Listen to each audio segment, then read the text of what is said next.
Little girl sobs and begs, "Don't hurt me." Suddenly, her millionaire father comes home and shouts. Inside the vast mansion on the outskirts of New York, a heavy silence lingered. The ticking of the grandfather clock echoed down the wide corridor, blending with the faint sound of dripping water from the old roof, creating a strange rhythm within the suffocating stillness. On the cold stone floor, Sophie, a fragile 7-year-old girl with tangled hair and a soaked dress, struggled to hold a mop twice the weight of her small body. Drops streaked down her cheeks, whether tears or sweat was impossible to tell. Her tiny hands trembled as she desperately tried to wipe away the streaks of water spreading across the marble floor. Standing behind her was Isabella, Sophie's stepmother. Dressed in an elegant gown, her beauty was sharp and icy, her voice cutting like a blade. "Useless! You can't even manage to clean a simple floor. This house has no place for laziness like yours." Sophie lifted her teary eyes, pleading softly. "Please, let me try again. I'll do better. Please, don't yell at me." But before she could finish, Isabella shoved her hard. Sophie fell to the stone floor with a hollow thud that echoed across the grand hall. The mop slipped from her hands, while the bucket tipped over, spilling cold water that pooled around her frail body. At that very moment, the front doors of the mansion swung open. A gust of cold air rushed in, carrying the dampness of the drizzle outside. David Carter appeared on the threshold, his tall figure casting a long shadow across the floor. He had just returned unexpectedly early from a business trip to Chicago, dragging a polished leather suitcase behind him. In his perfectly tailored suit, David looked every bit the successful financier, yet his face carried exhaustion. He had planned to stay one more day to finalize negotiations, but after a failed deal, he decided to come home earlier than expected. Deep inside, only one thought warmed him: to see his daughter Sophie again, picturing her in the library, curled up with a thick book, gazing out the window, the way she used to when Rachel, his late wife, was still alive. But the sight before him froze his blood. Sophie lay sprawled across the wet marble, her hair disheveled, her dress drenched. Her tiny hand still clutched the mop, as if clinging to the last fragment of dignity. Isabella towered above her, fury still flickering in her eyes. The suitcase slipped from David's hand, slamming onto the stone floor with a resonant thud that reverberated through the house. Isabella flinched, spun around, and in an instant her face transformed. The cruelty vanished, replaced by a mask of feigned surprise and helplessness. "David, you're home so early?" Her voice trembled as she tried to sound innocent. "You misunderstand.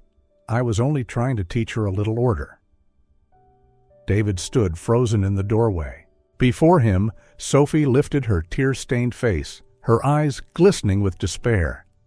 Her small voice broke the silence, fragile and trembling, as if every word cost her courage. "Daddy, I'm your daughter. Please, don't let her yell at me anymore." The air thickened with unbearable tension. The wind still swept through the open doors, but it could not chase away the chill creeping into David's chest. He looked at Isabella, then back at his daughter, his mind tangled in turmoil. Every second that passed, his heart felt more tightly squeezed. Isabella quickly moved toward Sophie, bending down, pretending to fix the child's disheveled hair. "She's just a little clumsy, David." Her voice was soft, but her eyes flickered with unease. "You know I only want to teach her to be tidy. A child needs discipline, doesn't she?" David didn't answer right away. He slowly stepped forward, bent down, and helped Sophie stand up. The small body trembled, her clothes soaked. He placed his hand on her shoulder, feeling the coldness seeping through the fabric. Sophie immediately clung tightly to him, like a frightened fledgling seeking shelter. "Enough, Isabella," David said quietly but firmly. His voice wasn't loud, yet it carried the weight of stone. "She is a child. I don't want to see this again." A silence fell over the hall. Isabella blinked, forcing a stiff smile. "You misunderstood. I only want what's best for her." David stayed silent, his gaze fixed on his wife. He could not erase the image he had just seen. Sophie sprawled on the floor, the mop fallen from her hand, her eyes brimming with fear. It cut into his heart like a blade. "Go upstairs and change your clothes, my girl." David turned to Sophie, his tone gentler. Sophie nodded slightly, still clinging to her father's hand. She cast a wary glance at Isabella before timidly walking away. Only the two of them remained in the grand hall. David sat down on the long sofa, loosened his tie, and exhaled heavily. Isabella approached, her eyes glistening with false tenderness. "Don't you see? She's becoming more stubborn. If you don't correct her now, you'll regret it later." David lifted his head and looked directly at her. For a moment he wanted to shout, to demand answers, but he restrained himself. Part of him still remembered the days when Isabella had seemed gentle, when she had comforted him during his lonely nights. That false sweetness lingered like chains, binding his reason. At last he uttered only one short sentence. "Never do that to Sophie again." Isabella pressed her lips together, lowering her head. But behind the feigned gentle smile, her eyes still gleamed with a faint chilling coldness. David left the grand hall, each heavy step echoing through the corridor. He knew he had just witnessed something terrible, yet in his mind still rang the words of self-consolation. Perhaps it was just a misunderstanding. Perhaps Isabella was only being overly strict. While David tried to silence his doubts with fragile excuses. Upstairs, Sophie curled into herself, carrying the weight of loneliness her father could not yet see. Sophie clutched the old teddy bear, worn and stitched in places. She pressed it to her chest as if it could shield her from the entire world. Through sobs, she whispered into the emptiness, "Mom, Dad doesn't believe me. What should I do?" Only silence answered. That night, the mansion was wrapped in silence. David sat alone in his study, the yellow lamp casting light over piles of documents stacked high on the oak desk. A glass of wine swirled in his hand, yet the bitterness did not come from the drink. It lived deep within him, an unshakable sense of guilt. Memories returned like a storm. He thought of Rachel, his first wife, the woman who had stood by him through the hardest years. The image of that rainy morning came flooding back. The car skidding out of control, the metallic crash, the deafening silence that followed. Rachel was gone in an instant, leaving David and his daughter with a void no wealth could ever fill. From that day on, Sophie was no longer the radiant little girl who used to run into his arms whenever he came home. Instead, her eyes grew quiet, her laughter vanished. She withdrew into herself, spending hours by the window with her old teddy bear, the last gift from her mother. David often caught her whispering to the worn toy, as if it were the only way she could still speak to the world that had stolen her mother. David knew he needed to be Sophie's anchor, yet he chose the wrong path. To escape the pain, he buried himself in work. Financial deals, high-stakes negotiations, contracts worth millions, all became temporary bandages over an open wound. He told himself success would make up for their loss, that wealth and prestige could give Sophie the life she deserved. But deep down, he knew what she needed most was love. When he met Isabella, David thought he had found a solution. She appeared with gentle manners, a soft voice, and carefully crafted gestures of care. In the emptiness of his evenings, David found it easy to believe in her presence. He convinced himself that bringing another woman into the home could restore warmth, could patch the void Rachel had left behind. But time revealed the opposite. Sophie grew even more distant. She hardly spoke to her father anymore, no longer smiled when he came home. Her eyes brimmed with fear whenever Isabella was near. Yet David, exhausted and unwilling to face the truth, forced himself to believe it was only the struggle of adjustment. He remembered the first time Sophie called Isabella Mom, her voice barely audible. Even though the word had not come from love, but from pressure, David clung to it as an excuse to believe his family was healing. But deep inside, he knew Sophie was closing her heart, shutting him out. There were nights when David stood outside his daughter's room, hearing muffled sobs from within.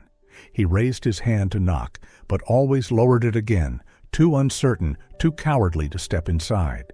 That hesitation became an invisible blade, cutting Sophie further away from him with each passing day. In the darkness of his study, David exhaled, his hand gripping the glass so tightly his knuckles turned pale. His gaze fell on a photo frame on the desk, the family portrait taken that autumn when Rachel was alive, when Sophie still smiled brightly under the fiery red maple trees. "I failed you," David whispered. "I couldn't protect you. And now I'm losing our daughter too." The wind howled against the window pane.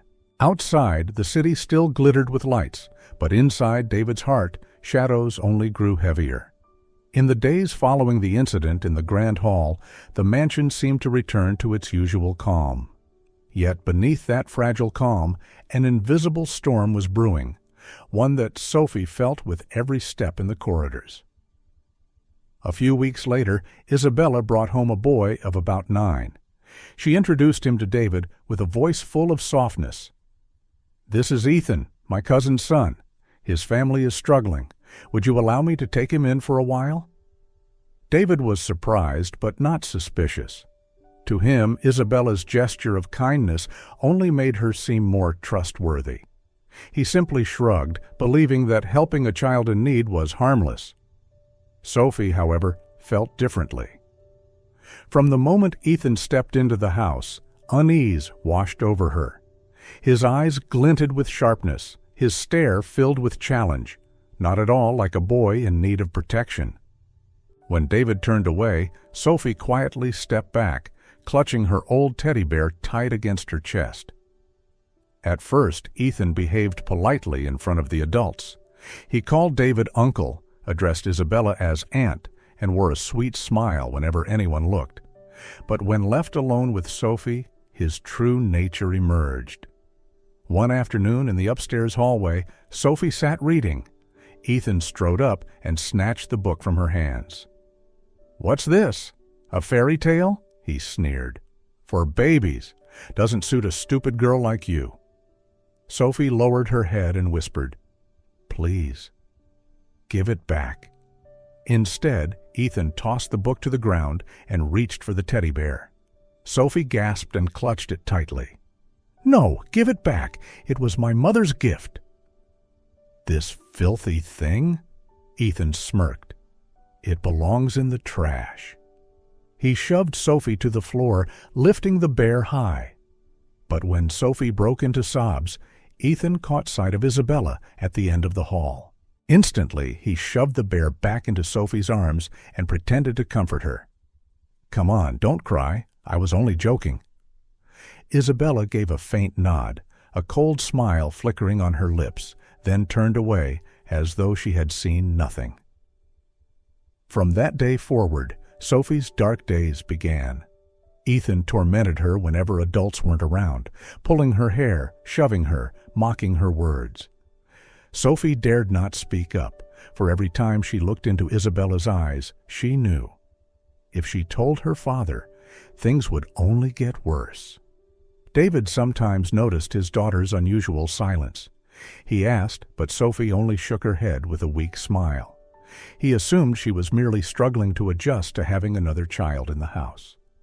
Isabella, on the other hand, doted on Ethan, fussing over him at dinner, placing food on his plate with motherly affection.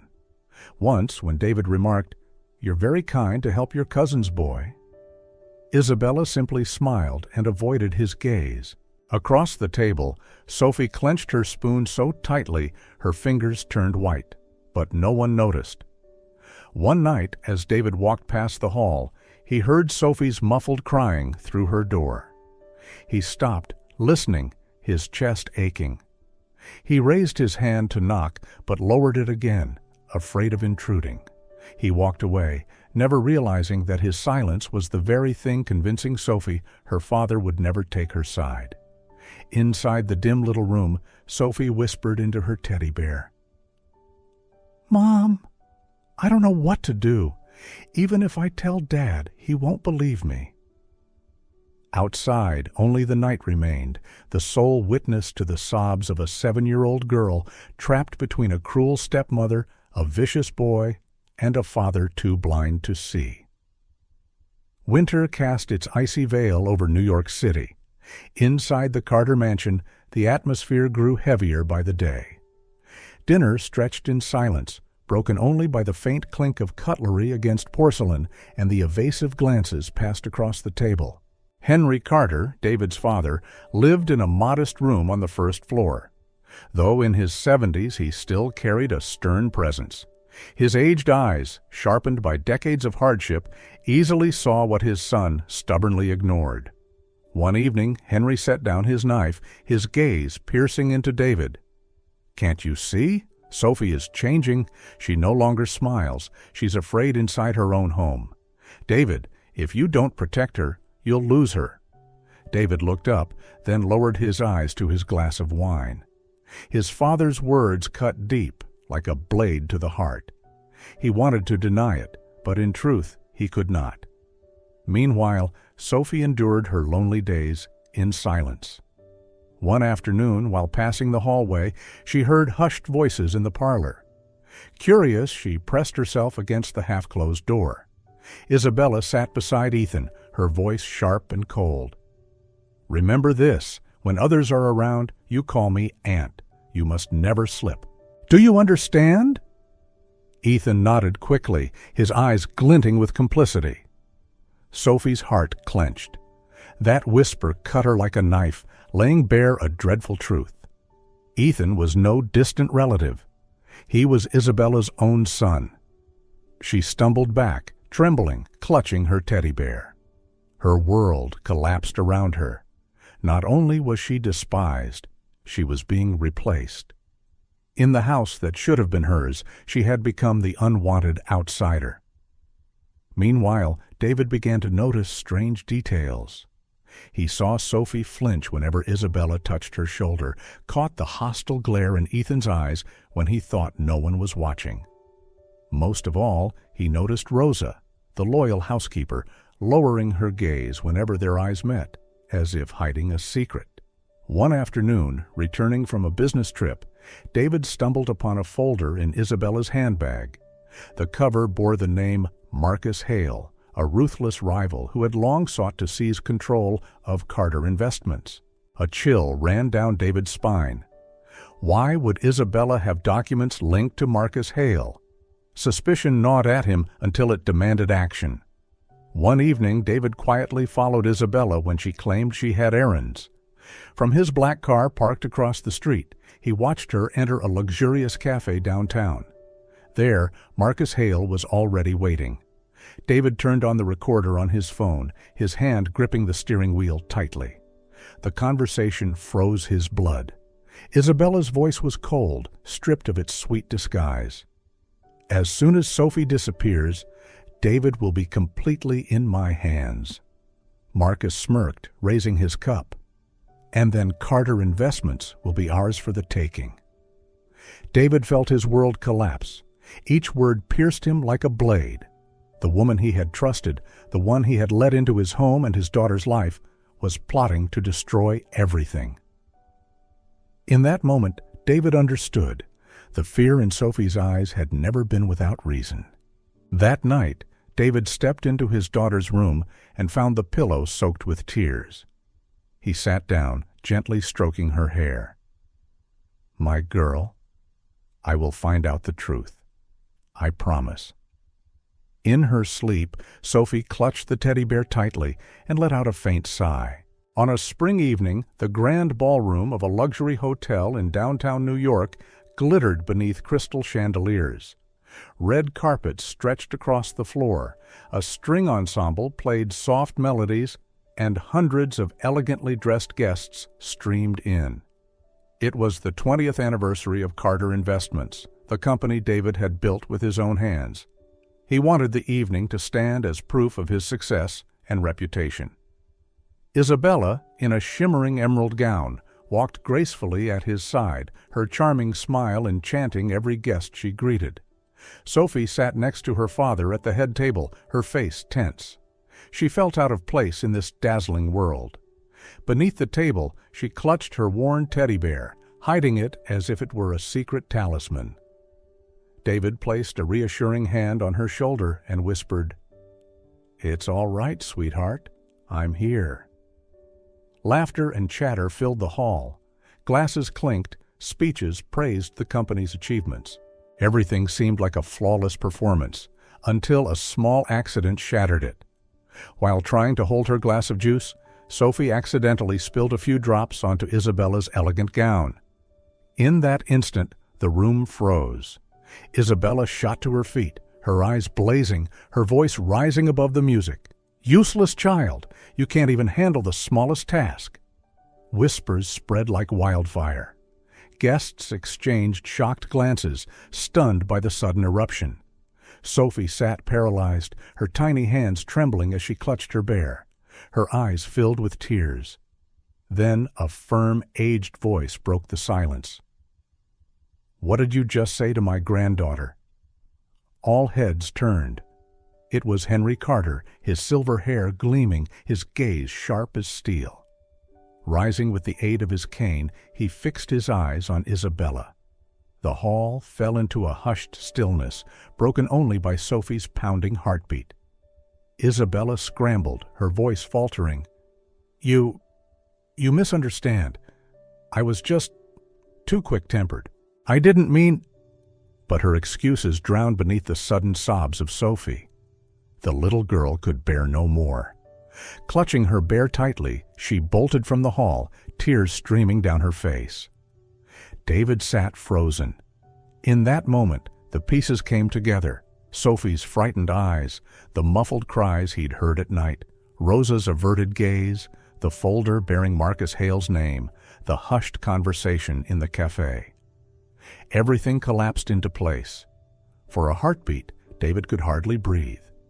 Then, as the weight of every lie and every tear crashed down, his fist slammed onto the table. The sound cracked like thunder, jolting the room. David rose, his eyes burning with fury. "Enough, Isabella!" The hall fell into dead silence. No one had ever seen David Carter lose control this way. Across the hall, Henry gave a solemn nod. At last, his son had awakened. That night, the Carter mansion was drowned in heavy silence. After the chaotic banquet, David brought Sophie home, yet her sobs still echoed in his mind. He knew the truth could no longer be ignored. Isabella had vanished for hours, and no one knew where she had gone. At dawn, when the sky was still wrapped in mist, Sophie's bedroom door burst open. Isabella stormed in, her eyes bloodshot, her hair disheveled, her face twisted with rage and desperation. "Get up! You're coming with me!" she snarled, yanking Sophie's arm. "I don't want to—" "Daddy will be back any minute," Sophie screamed, clinging to the bed frame. "Shut up!" Isabella shouted, dragging the girl across the floor. "If it weren't for you, everything would be mine. You're nothing but a curse in my life." Outside, a black car waited. Ethan sat in the passenger seat, his face pale. Seeing his mother drag Sophie toward the car, he stammered, "Mom, don't do this. We'll get caught." But Isabella had lost all reason. She shoved Sophie into the back seat and slammed the door before speeding into the night. In the kitchen, Rosa burst in, panicked, shouting at David as he rushed down the stairs. She took Sophie! She's gone!" David froze, his heart stopping for a split second. Then he grabbed his phone, his voice steel hard. "Activate the tracker. Call the police immediately." Isabella's car tore down the highway. Wind howled against the windows. Sophie clutched her teddy bear, tears streaming down her cheeks. In the rearview mirror, Isabella's eyes burned with madness. "Stop crying. Soon you'll be gone, and your father will be mine alone." Ethan turned, his voice trembling. "Mom, please, stop the car. I'm scared." "Silence!" Isabella screamed, pressing the accelerator harder. Up ahead, flashing red and blue lights pierced the darkness. Police cruisers blocked the road, surrounding Isabella's car. "Stop your vehicle immediately! Step out with your hands raised!" the loudspeaker blared. Isabella panicked, swerving wildly, but the cruisers had sealed every escape. Her car skidded and came to a halt on the deserted road. Doors flew open, officers rushed forward. Isabella shrieked, thrashing like a madwoman, but they pinned her to the ground and snapped cold cuffs around her wrists. Ethan sat in the front seat, sobbing into his hands. David ran to the back door, flung it open, and swept Sophie into his arms. The little girl burst into tears, wrapping her tiny arms around his neck. "Daddy, I thought you wouldn't come. I was so scared." David trembled, holding her tight. Tears streamed down his face as he whispered, "I'm here now. No one will ever touch you again." For the first time in years, David Carter wept. But these were tears of regret, of love, and of a vow. Never again would his daughter suffer. A few days after the kidnapping, the courtroom was packed. Camera flashes burst incessantly as reporters scrambled to record every detail of the scandalous case. Isabella sat on the defendant's bench, her face pale, yet her eyes still defiant. Beside her, Marcus Hale kept his head bowed, his hands trembling. Across the room, David held Sophie close, making sure she sat right by his side, as if to prove he would never let her go again. The elderly judge spoke in a grave tone. After reviewing all evidence, Isabella Carter is found guilty of child abuse and collusion with Marcus Hale in an attempt to seize assets. The sentence, 15 years in prison. Marcus Hale, convicted of fraud and conspiracy, is permanently barred from business activities. Murmurs rippled through the court. Isabella cried out desperately, "David, you must believe me. Everything I did was for you." But David's gaze was cold. He turned away, wrapping his arms around his daughter, his heart unmoved. At the back of the room, Ethan sat with his head lowered. Though not the primary defendant, he too faced judgment regarding his guardianship. His eyes were red, his voice hoarse.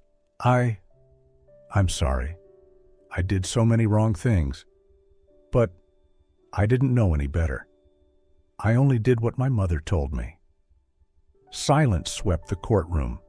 All eyes turned toward the boy. Then, unexpectedly, Sophie rose to her feet, still clutching her teddy bear. Her voice trembled, yet carried determination. "Your Honor, Ethan isn't a bad person. He was just controlled by his mother. I believe if he's given a chance, he can become good." The room froze.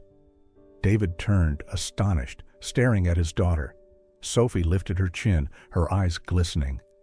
"Daddy, let's forgive him. I want him to stay with us.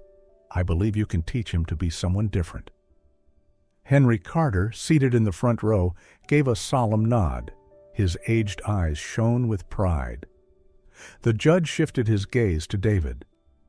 "Mr. Carter, are you willing to take guardianship of this boy?" David sat in silence for a long moment. Within him, memories of betrayal and pain still burned. Yet when he looked into Sophie's eyes, so pure, so forgiving, he realized she had found the strength to overcome her fear and to forgive. At last, he nodded. "Yes, I will take guardianship of Ethan. I trust my daughter's heart." Another wave of murmurs filled the courtroom. Ethan lifted his head, tears spilling down his cheeks. He whispered softly, "Uncle David, Sophie, thank you." In that moment, the weight on David's shoulders eased. He squeezed his daughter's hand, silently marveling at her strength. Sophie had shown him the true meaning of love and forgiveness. After the trial, the Carter mansion seemed to breathe anew. The darkness that once cloaked the halls slowly lifted. But the revival did not happen overnight. It grew through small gestures, daily routines, and quiet moments of connection. David began to change. He no longer buried himself in work late into the night, no longer let his phone buzz endlessly during dinner. Instead, he sat at the table with his children, listening to Sophie's little stories about school and the books she loved. Each morning, he held Sophie's hand, and Ethan's too, walking them to the car and driving them to school himself. At times, David felt awkward in this new role. He wasn't used to asking questions or noticing the tiniest details. Yet each time he saw Sophie smile, he knew he was on the right path. Sophie, after months of fear, began to smile more often. She still clutched her teddy bear when she went to sleep, but her voice regained its brightness. And when she noticed Ethan sitting alone in the corner, she would often approach, hand outstretched. "Do you want to play with me?" At first, Ethan hesitated. Kindness felt unfamiliar after years under his mother's shadow. But little by little, he opened up. For the first time, David saw the two children sitting together on the rug, building a castle out of colorful blocks. Sophie giggled when Ethan clumsily placed the last piece, causing the tower to collapse. "That's okay," Sophie said, patting his shoulder. "We can build it again." In that moment, David felt a lightness he had never known. His haunted past slowly gave way to hope. Henry Carter changed as well. He often sat on the porch watching the children play in the yard, his eyes gleaming with peace. "You did it, David," he said one afternoon. "This family has found its laughter again." In the evenings, the three often sat together watching movies. During tense scenes, Sophie would grip her father's hand, while Ethan leaned against his shoulder. David wrapped his arms around them both, warmth flooding his heart. One night at dinner, Sophie spoke hesitantly. "Daddy, I think Ethan has changed. He's really good now. He just needed a chance." David looked at Ethan and saw gratitude and shyness in the boy's eyes. Smiling, he nodded. "I know, and I believe in both of you." 2 years had passed since the sentencing. The Carter mansion had transformed beyond recognition. Gone were the arguments and heavy silences. Now every room echoed with children's laughter and the warmth of family. Sophie was 10 now. She was no longer the timid child clutching her teddy bear in fear. Instead, her eyes shone bright with curiosity and confidence. In the garden, she rode her bicycle, hair streaming in the wind. "Daddy, today I'm riding without the training wheels," she shouted, her voice brimming with excitement. David stood on the porch, coffee in hand, his face glowing with pride. "All right, but I'll run beside you. If you fall, I'll catch you." "I'm not little anymore," Sophie pouted, but her smile sparkled. Ethan, now a teenager, stood nearby cheering. "Go on, you've got this." Sophie pedaled hard, the bike wobbling before gradually finding balance. As she rolled farther, her laughter carried across the garden. David jogged alongside, then stopped, clenching his fist as joy swelled in his chest. That evening, the three strolled through the park. Passing a small ice cream stand, David stopped and bought 3 cones, vanilla for himself, chocolate for Sophie, and strawberry for Ethan. Sitting together on a bench, the three laughed between bites. Then Sophie tilted her head, her voice unusually serious. "Daddy, when I grow up and go away to study, will you be sad?" David paused, then smiled gently. "I'll miss you, but I won't be sad. I'll be proud, because my daughter will be strong and happy, and I'll always be with you, even if you're far away." Sophie leaned against his shoulder, whispering, "I'll never leave you, because you never left me." Ethan nodded quietly beside them. In his eyes shone something new, the light of someone who, for the first time, truly belonged to a family. Later that night, after both children were asleep, David stood by the living room window, gazing outside. Cherry blossoms drifted softly in the night breeze. He whispered, Rachel. At last, our house is truly a home. In the mansion once filled with shadows and betrayal, only the steady breaths of sleeping children and a calm peace remained. For David, Sophie, and Ethan, it was not just a new beginning. It was the promise of a family finally whole, built on love, forgiveness, and hope.